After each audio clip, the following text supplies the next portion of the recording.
Welcome to Bodi RJ சமையல். இன்றைக்கி நம்ம பார்க்க போகிற ரெசிபி பிரெட் அல்வா. வாங்க அதை எப்படி செய்யலான்னு பார்க்கலாம். இப்போ நான் ஒரு 4 பிரெட் எடுத்து வச்சுருக்கேன்.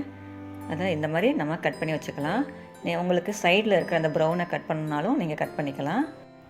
அது நம்மளோட விருப்பம்தான்.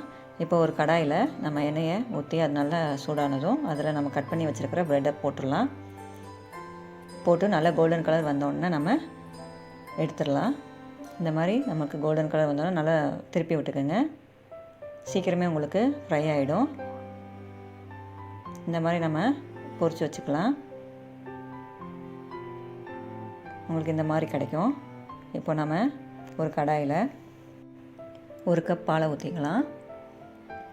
பால் திக்காக இருந்தாலும் நல்லாயிருக்குங்க உங்களுக்கு.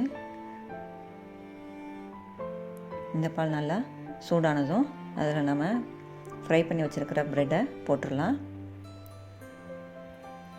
இப்போ பால் நல்லா சூடாயிடுச்சு. அதில் நம்ம ப்ரெட்டை போட்டுடலாம். இந்த மாதிரி நல்லா குக் ஆகணும் உங்களுக்கு. பாலோட ப்ரெட்டும் சேர்ந்து நல்லா மிக்ஸ் ஆகிடும். இதில் நம்ம தேவையான அளவு சர்க்கரையை சேர்த்துக்கலாம். உங்களுக்கு சர்க்கரை ரொம்பலாம் ஆகாது. ஒரு 5 ஸ்பூன் கரெக்டாக இருக்கும். சீக்கிரமே இது குக் ஆயிருங்க. இந்த அல்வா வந்து நம்மளுக்கு ஒரு 15 மினிட்ஸில் ரெடி ஆகிடும். இப்போ இதோட 1/2 ஸ்பூன் ஏலக்காய் தூளையும் சேர்த்து நல்லா இந்த மாதிரி கிளறி விடுங்க. உங்களுக்கு சீக்கிரம் ரெடி ஆகிடும். இப்போது நல்லா இந்த மாதிரி மிக்ஸ் பண்ணி விட்டுக்கோங்க. நெக்ஸ்ட்டு நம்ம ஒரு கடாயில் ஒரு 2 ஸ்பூன் நெய்யை ஊற்றிக்கலாம். இதை எண்ணெயெலாம் ரொம்ப குடிக்காதுங்க. அதனால் நம்ம ஒரு 2 ஸ்பூன் நெய் ஊற்றினா போதும். அதில் ஒரு 15 முந்திரி பருப்பு, பிஸ்தா ஒரு 5, இதை மட்டும் சேர்த்து நம்ம நல்லா கோல்டன் கலர் வர வரைக்கும் ஃப்ரை பண்ணி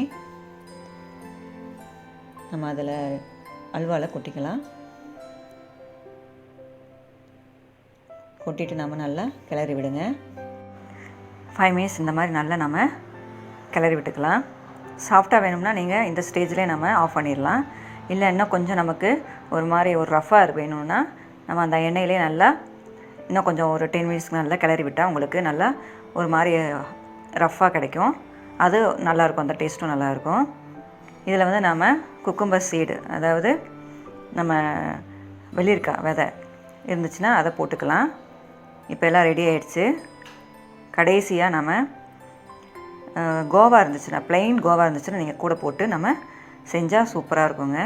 இந்த கோவா செய்கிறது ரொம்ப ஈஸிங்க. பால் நல்லா சுண்டை காய்ச்சி நல்லா கடைசியாக நல்லா திரண்டு வரும். அதுதான் கோவா. இந்த பிரெட் அல்வா கூட சேர்த்துக்கிட்டிங்கன்னா பிரெட் அல்வா இன்னும் டேஸ்ட் நல்லா இருக்குங்க. இப்போது சூப்பரான நமக்கு பிரெட் அல்வா ரெடி ஆயிடுச்சு. கண்டிப்பாக ட்ரை பண்ணி பாருங்கள், நல்லாயிருக்கும்.